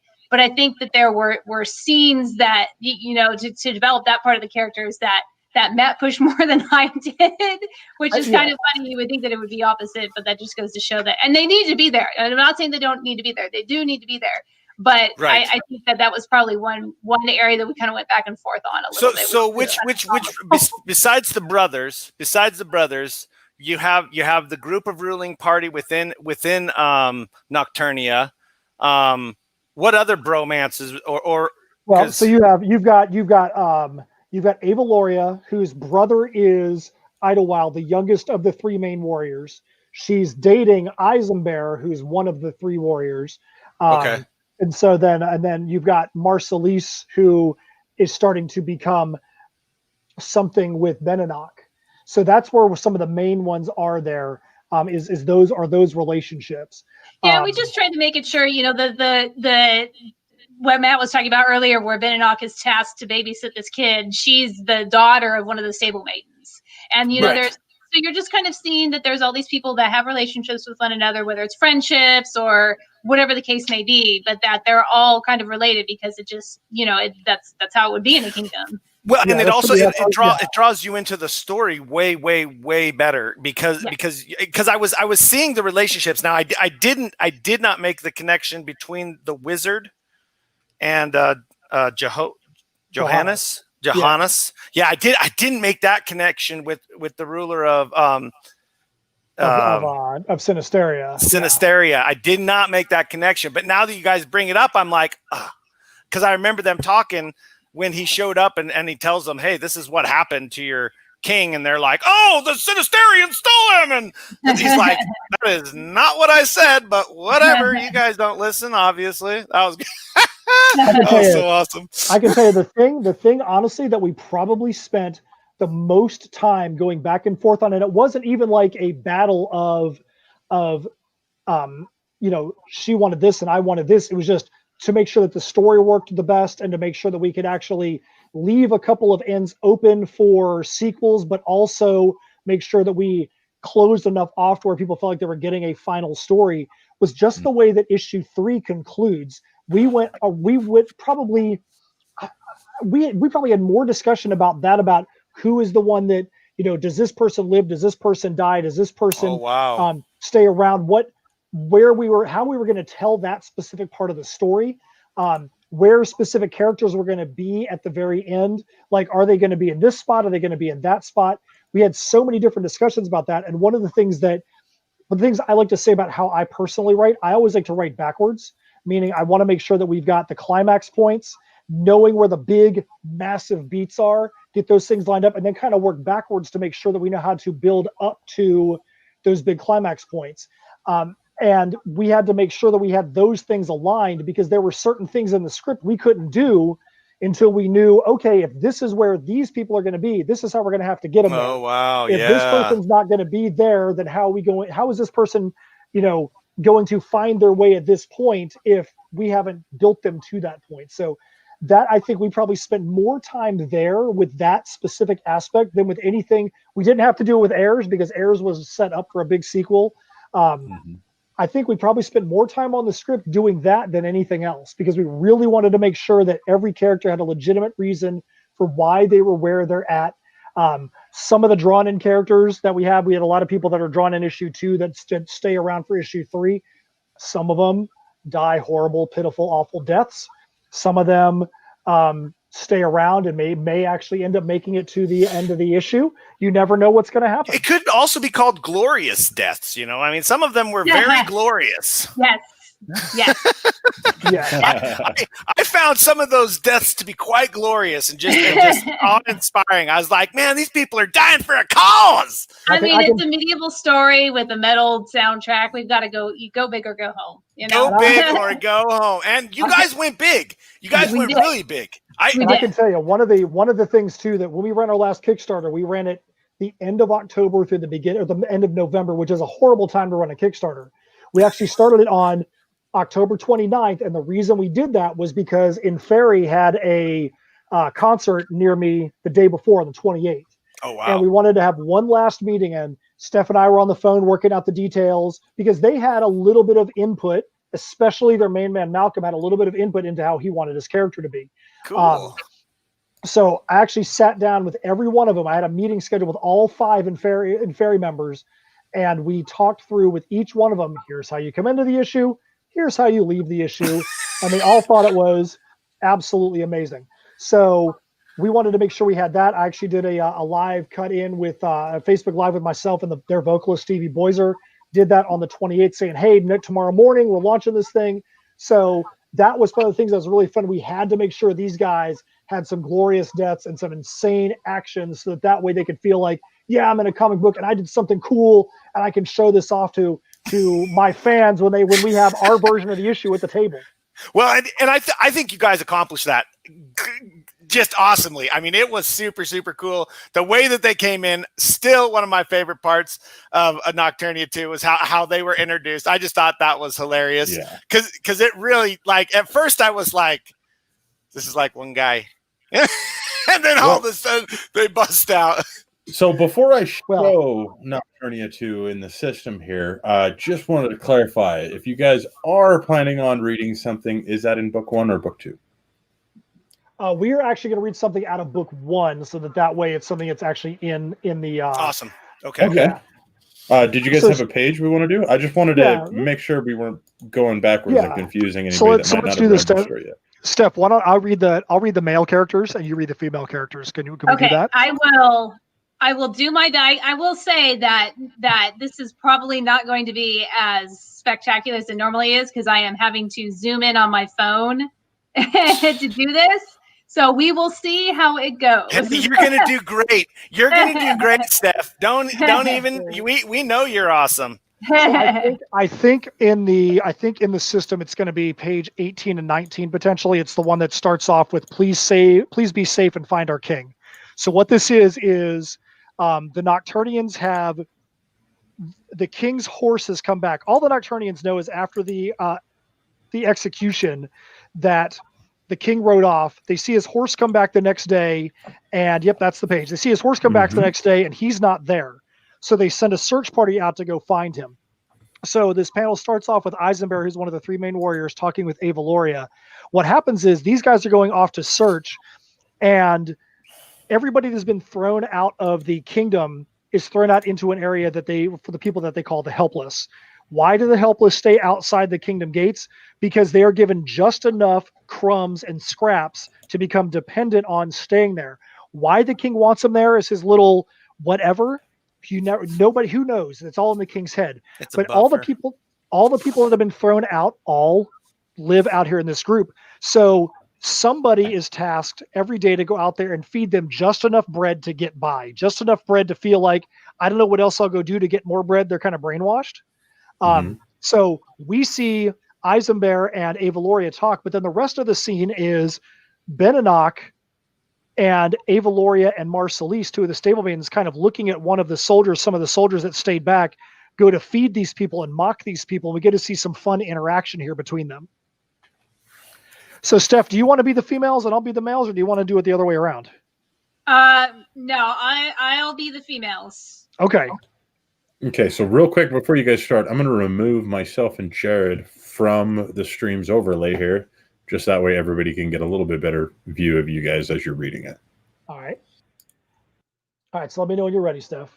All right, I'm ready. Are you? All right. Yep. Okay. Please be safe and find our king. Of course, my dear Avaloria. but let's not assume he wants to be found. Are you ready for some food, you helpless little birdies? Well, peck it off the ground, and like any good crow or rodent should. I can't condone this behavior any 1 second longer. Brother! Why do you treat them that way? They are humans, you know. You don't have to act like such a bastard and humiliate them like that. Give us that food. You take yourselves back up to the castle. Here you go. Is that you, Executioner? Come on, get yourself up off the ground. Thank you, Miss Marcelise. If this isn't enough, take another. What are you doing, you bloated bucket of lard? The big executioner hiding behind two little girls? Wipe that smug look off your face, you big baby. Hey! Didn't you hear what your sister said? Treat people like human beings, including Beninock. Leave him alone or you'll have to answer to me, and I will kick your ass in the town square for all to see. You'll then wish for Beninock to chop off your head so you won't have to face all that embarrassment. And scene. Right on. So cool. You guys good. Yes, do a narrated version. That is so awesome. I love it. Oh, and that was one of the parts we talked about. You know, and what's really cool is you know, going from Nocturnia 1 to Nocturnia 2, there was a real uptick in the level. You know, you guys really took it up a level. In quality, in the way that everything was shown. So what happened there?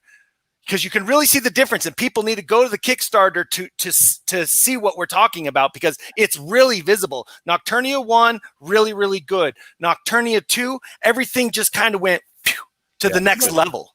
Well, I think there were a few things that, admittedly, having Jesse Hanson come in and ink issue 2 was a big deal. We had another hand on the art team. Without making excuses, our artist for Nocturnia 1 actually got really sick during the production of issue 1.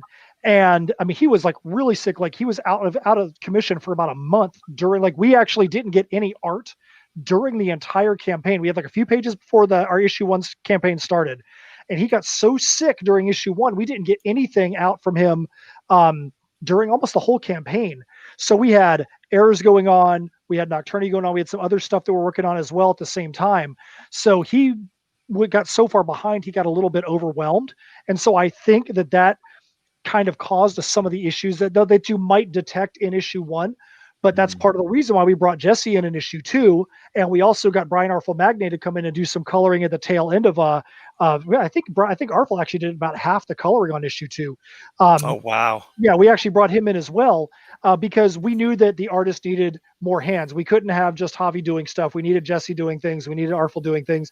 And that's why right from the jump on issue 3, you've got Steven doing all the pencils, Jesse's on the inks, Arfel's on the colors. I do the flats, and we do a lot of the post-production editing on this side as well. Like if there's a situation where when the coloring's done and, you know, we didn't realize, oh man, we got this person with brown eyes over here and blue eyes over here, or, you know, their shirt is red over here and it's brown over here. We'll do some of the post-production stuff on this side as well, so that way the art team can really focus on making sure that the consistency is there. And one of the things that is super awesome about Steven, the penciler now, is that Steven is a stickler for consistency. When he figures out how he wants a character to be, you don't even have to think twice. That character is going to look like that character every single time. We've said this on a lot of the interviews we've done. One of the things that really endeared us to Steven right off the jump was when we did our reading. We got with him and Jesse, and we read all 44 pages of issue 3 to them, exactly how we just did. But we also would, because it's a script, we're reading all the script notes and then the dialogue. This is a Friday we did this. We had a meeting with him on Saturday. He's like, hey guys, I was looking back over the script and I have this question about page 43.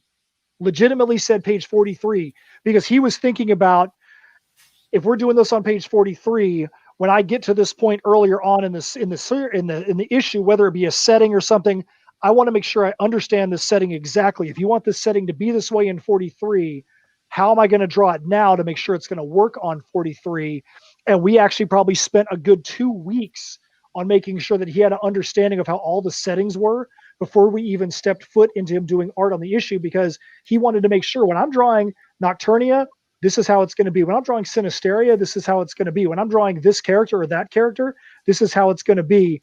And that really has helped us as we're going through this issue to make sure that Narcath is always Narcath, Endolin is always Endolin. You can see from the cover of issue 3, because Steven actually did all the pencils and the inks on that one. That's his creation, that cover, that he really captured the insanity of what those 3 characters are supposed to look like, and they look like that as you go through the issue. And we've really appreciated that. Oh, well, I want to make sure that I'm clear. Nocturnia 1, awesome. I really liked it. Great quality. But when you do get to that Nocturnia 2, which it is worth it to go back these guys on Kickstarter to get issue 2 and issue 3, because they really take it up a notch. They take it up a level and really put forth, the kind of quality that these guys are driving for, which is just excellent, guys. Really, hats off to you, because you guys did an excellent job of really delivering. It's always nice when you see a comic and then the next one, it gets better, and then it gets better, and then it gets better. I've had the privilege of speaking with a lot of creators who have that going on. And so it's just fantastic that that's where you guys are driving at. You just want to keep delivering better and better and better and better. So my hat's off to you. You guys did a great job. Now, just fantastic. If you scroll down here, you can see that if you keep going, there's the cover for this issue. That's the one that Stephen Baker did. If you scroll down, you'll see that one of the things we have in this campaign is also a trade paperback. And in the trade, not only do we have all 3 issues, Steph and I went back and we re-lettered issue 1 so that way issue 1, 2, and 3 are all going to be lettered exactly the same. We also have 2 prequel pieces in there that one was in HEIRS. We see a lot of stuff in HEIRS. We put a little bit of a different spin on it just so that way it would make sense in Nocturnia, but it is a prequel. Cool. And then we also did a 4-page prequel for what's the Housebound anthology, which when COVID started, one of our artist friends named Ryan Burke was like, hey, we're doing this anthology. It's about what artists are going through while we're all stuck in quarantine and in lockdown and all that. And we asked if we could use our existing characters.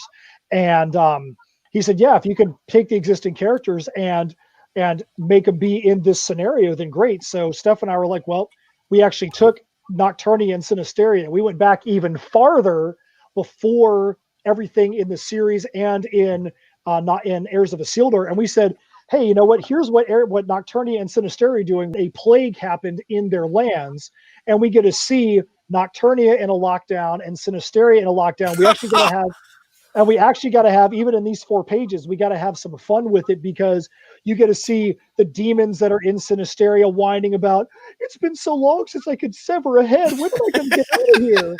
And we got to put a little bit of a flavor to these characters that you didn't really get to see. Like, we actually got to see, for the first time ever, you get to see the king and the queen and Zarek just being able to interact in the kingdom that you didn't get to see at all in the series, because the series started when everything went south with Lucian and Gwendolina and Zarek. You get to see a little snippet of that before everything went down. And for the trade, we actually put everything in order. So you'll get to see, excellent. The first prequel that's in Housebound, which will be the first time it's in print, because Housebound was a digital only anthology. You'll get to see the part from HEIRS. You'll get to see all 3 issues in there. There's going to be some commentaries from Steph and I, and then there's actually going to be a few things at the end of the issue that are going to be only things you can get in the trade. We have a couple pages of art and a couple of story pages that are going to be absolutely unique to the trade. So that way, if somebody is an issue collector and they, okay, I've got 1, I've got 2, I've got 3, what's the reason for me to get the trade? There are some exclusives and some other things in that trade that excellent. Make it worth the while to get that volume. Now, where do you cover the story of how Sinisteria and Nocturnia became rivals, became enemies? So you get to see a little bit of that kind of pieced through. A little bit is in issue 0, but then you see like the trading cards have that in there. Okay. In issue 2, there is some. There's a little bit, just a little bit. Yeah, you get the reveal. It leaves a lot of questions. Yes, you get the reveal there. Now, one of the things that's interesting is because the two stories are slightly linked, you do not need heirs to understand Nocturnia or vice versa. Right.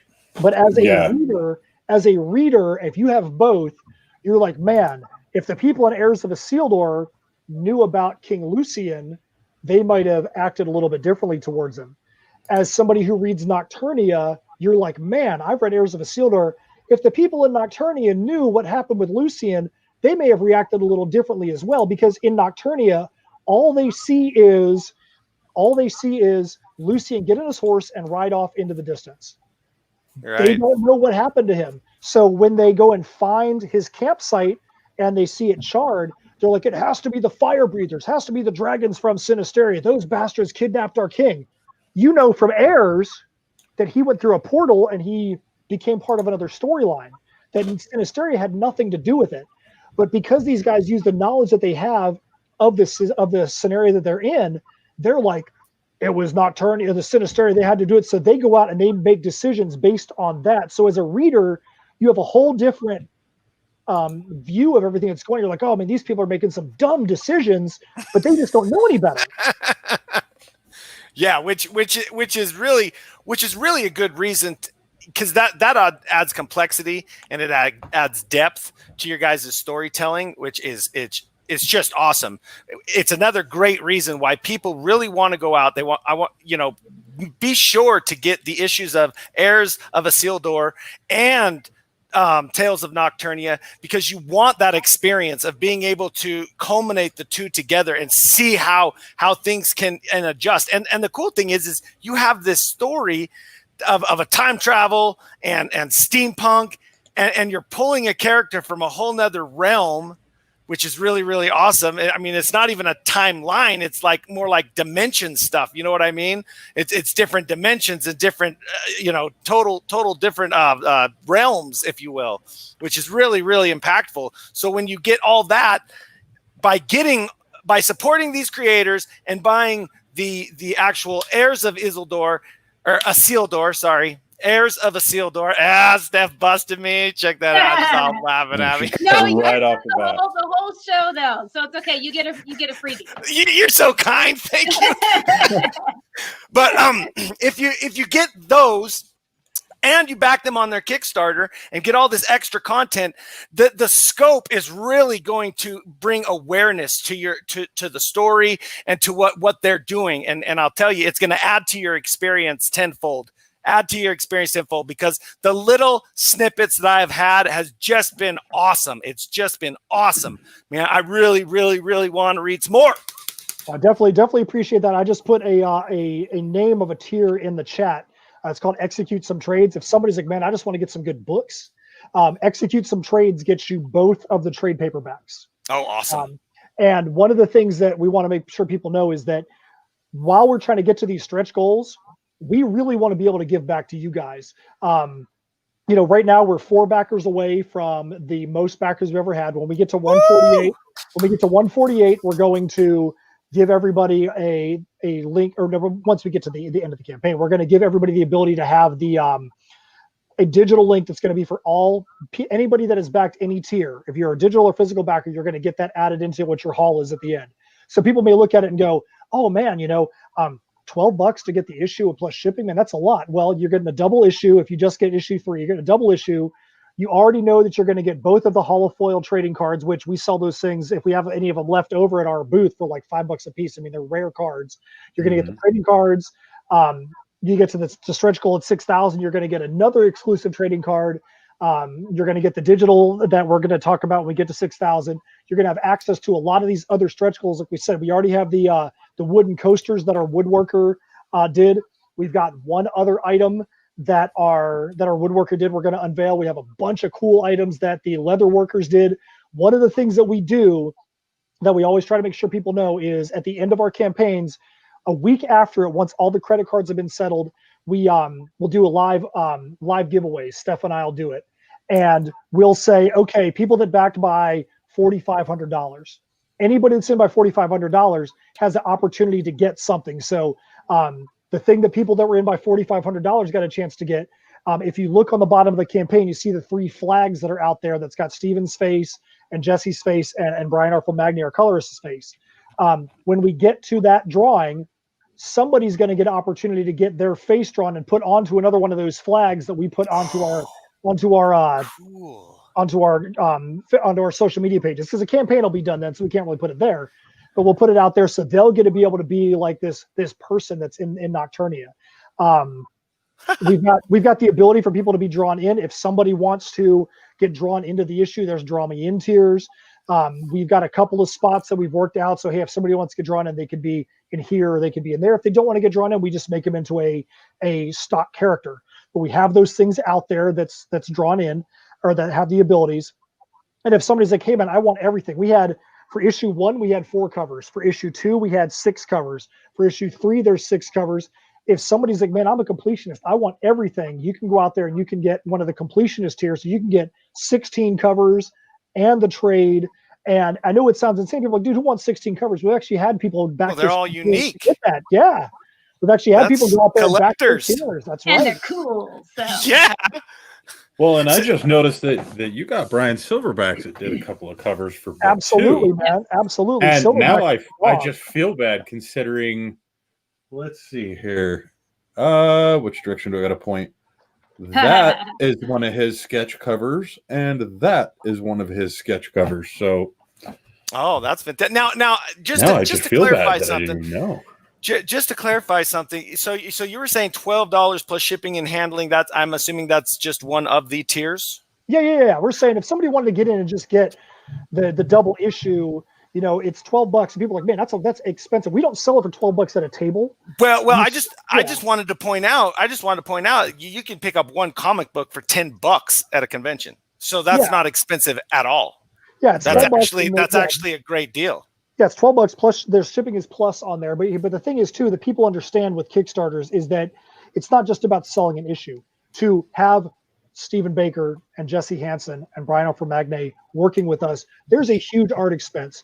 Steph and I, a year and a half ago, we're driving home from an event that we did, and we said, hey, mathematically, if we were to just go to a show and sell issues at $5 a pop, we would needed to have sold, I forgot the number, I think it was 986 or 946 individual issues just to break even with the art cost, the printing cost, going to shows, all that. None of us do this to break even. We do this so that way we can actually turn it into a business and make something from it. So people that got Kickstarters understand that there are other costs involved.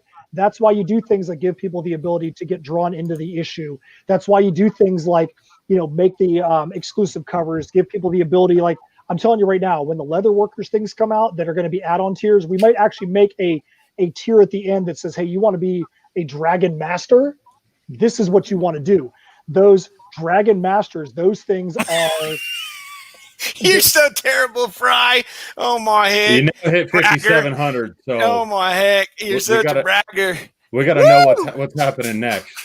Oh, look at that. Good man, Fry. If I'm on here back and stuff, then everybody that's watching this video, you guys got to jump on too. Yeah, you got to jump on, peeps. You got to jump on. I didn't do the full thing because I'm going to be honest with you. Like I said at the beginning of this, those Garbage Pail Kids covers, I have to have them. I know, those are so awesome. I mean, what do you do, man? And here's the thing with those Garbage Pail Kid covers, I think maybe you do, maybe you don't. I don't know. You might get, like I said, you already know now you're going to get the 2 trading cards as well. Once we get, we've already passed 5,500. So you get those 2 copies, and then you're also going to get the trading card versions of them. Once we get to 6,000, you're going to get the next one, which is going to be exclusive of the character that's getting revealed. So things are going to add up. I'm looking forward to it, man. Look at you, buddy. Look at you, buddy. You're about there. Now he's all fangirling and whatnot. He doesn't know what to do with himself. Dude, I'm serious, man. Like, oh, dude, this is incredible. Scrolling and I'm looking at it and I'm like, yeah, this is pretty cool. Yeah, this is pretty cool. Then I'm like, maybe I should get that mask. And then I'm like, oh, I don't know, man. I really like this book. And then I got thinking about it, and I was like, man, I was gonna fly all the way to Florida. Like, you know what I mean? Let's be realistic. One day you'll get to do that. One day we'll all meet up at cons again. Someday far from now, probably. But exactly. No, not far from now. Near from now. We got to project positivity. We'll stay cautiously optimistic. Nothing else. We'll just keep doing digital conventions. That's what we do. Nothing's going to stop us. We're going to help you guys get paid. That's what it's all about. That's what we're all about. And we're just so happy that you guys are doing what you are doing. This is incredible, guys. This is incredible. Your guys' comics are super awesome. You guys are a dynamic team. Yeah, this is really a dynamic team. You guys are bringing together people and talent. You know who your star players are. You're making sure that those plays are happening. Like it is just a testament to your guys of what you guys are going through to make this happen. And you guys are doing incredible things. I mean, this Kickstarter is impressive. The things that you guys are coming up with, just all these additional little things, you know, it's really, really cool. And that's what gives, in my personal humble opinion, which I don't know much, but that's what gives people, you know, that drive of, I like Fry.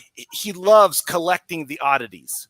You know, the exclusives, the things that everybody else don't have. I mean, you should have heard him bragging when he got this comic with a cover on it, a variant cover, and he was just all up in our grills, just like, I got this. And we were all like, "You suck, Fry." I'm pretty sure I sounded a little more masculine than that. But I don't know. I was just saying, man, that's why you sound when you get excited. But probably not by much. I'm going to be clear. I tend to fangirl, and that's okay. All right. So over in the chat, Amy Fraser said she's so excited to get the cards. Hey, we're excited to be able to produce them for you. We've got 33 other cards that we've done over the time. We did 2 sets of Nocturnia, 1 set of heirs, and a few exclusives. And then you got hey, what's up, Dan Stockwell? Dan is actually killing it for us. Harrison says you guys need to give those guys a sneak peek of the stuff we made. I think when we get to 6,000, we are going to have to unveil one of the things that GB Leatherworks. That's where Harrison, Hanson, Martin Irish do our stuff out of. Those guys are killer. They put so much work into what they do. They do awesome stuff. They don't just do stuff for us, but they do some really, really, really amazing leather work. But the stuff you're going to see, you're going to lose your dang minds on. You guys are going to be like, you think we do crazy stuff? When they showed us the thing that they did for us for this campaign, you're going to be like, those guys are just as ridiculous as Matt and Steph are. So now you understand why they work well together. Yeah, that's awesome.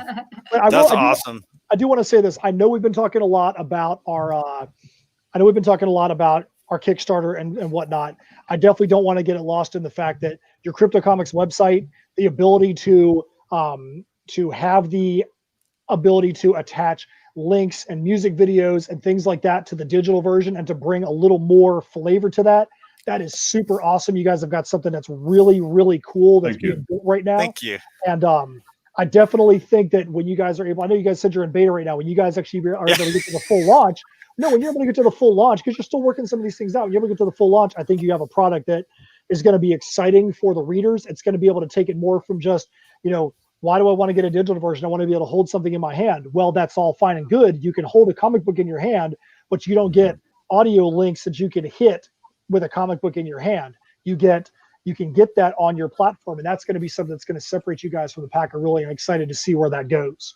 Thank you. We appreciate that. Hey, I just want you guys to know, it is creators like you that are making it possible to do what we're attempting to do, because without people coming in and contributing their content into this marketplace to allow people to actually purchase, right now, anybody who signs up under InSymmetry Creations into Crypto Comics Marketplace actually will be able to look at issue 1 and 2 of Heirs of Isildur and issue 1 of Nocturnia.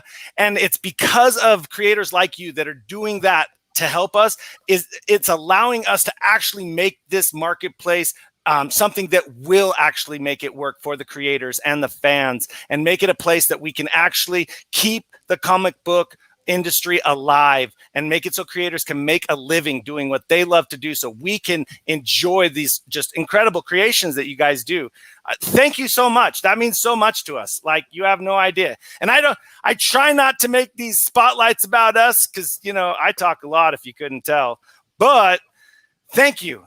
I really appreciate that. Steph, Matt, you guys are awesome. Thank you so much. Thank you so much. And good luck on this Kickstarter. You guys are killing it. Really appreciate it. And I know we have to wrap it up. We're going to have to jump out of here. But this weekend, if you're somebody that wants to back the Kickstarter, we want you to back the Kickstarter. If you're somebody that is local to me in Florida, I'm going to be at Kingdom of Comics in Melbourne, Florida, one of the best local comic shops that I've ever been associated with. Going to do a very safe, socially conscious signing there with Martin Piero from Cosmic Times and Heidi Hess from Cosmic Times, Luke Stone from Voodoo Nations, the Kickstarter we talked about earlier in the show, and from Terraform Comics. He's going to be there. Hybrids, Son of the Gods. He's actually the guy who writes that. We're going to be out there doing that. Steph and I are also going to be making an appearance on an online con this weekend at CromCon. Pops Van Sant jumped on earlier today during this thread. Pops is actually running a CromCon this weekend. It runs all day long on Saturday and all day long on Sunday. And Steph and I actually are the literal last slot on Sunday at 9:00 p.m. Eastern on Sunday. We get to basically be the closer for CromCon. Oh, right on. Pops has got a ton of creators. I think he's got slots that are either every 30 or every hour at CromCon 5. And if you are bored at any point over the weekend, or if you've got any free time over the weekend, if you want to jump in, check out some of the people he's got in CromCon. There are tons of awesome creators, tons of awesome people that are going to be on that. Again, for our Kickstarter, we are going to be, having different milestones. The earlier you get in, the more drawings you're going to be available for at the end of the Kickstarter. The last time we had 6 different tiers or 6 different drawings that we did, some of which were like Thomas Tenney, who did the Inferians cover for us, who actually works for Marvel. He works for Marvel and he does stuff for Creepshow on the AMC network. That's the that looks sick. He actually gave us 4 different things that we did drawings for. So you had exclusives. You had exclusives from Thomas Tenney, which were amazing. We are going to have a bunch of different things. We may give away, and you guys have talked about Brian Silverbacks. We had a Brian Silverback homage cover that we did. Did you guys hear that? Yeah. It's got to be confusing. We did a Brian Silverback homage cover for HEIRS 11. We might be giving away one of those limited editions at the end drawing. So the earlier you get in, the more chances you got. Hey, do me a favor. Do me a favor. When you guys do go to Kingdoms of Comics, let them know that comic shops can actually join this marketplace and participate and be a part of this. They can use your sign-up link. We're really trying to reach out to comic book shops. It's really important. We want to be a part of bringing them into the future of making money through the digital realm. And we have created a way for comic books to actually participate in this marketplace, which is not something that any other place that sells comics online can actually do. I will definitely do it, man. I'll definitely do it. Cool. Thank you. And then I also just posted up a link for the YouTube channel that CromCon is going to be positioned on. Awesome. So anybody watching this, make sure you guys tune in and check out Matt and Steph as they close up the convention there. Guys, I just want to say thanks again to Matt Knowles and Steph Kennan. Woo! Thank you. You guys are awesome. And InSymmetry Creations, keep doing what you guys are doing, please. You guys are kicking butt, taking names, making great comics. I'm loving it. I love the character creation. I want to be Beninock. I'm not even lying. I'll take that dad bod any day of the week. That's right. You can cosplay him at one of our shows. Steph and I are always in steampunk at our shows. You can go cosplay as Beninock. Get yourself a black hood. You'll love it. Right on. Thank you, guys. Thank you so much. Stick around with us for after the show. And everybody, thank you so much for being here.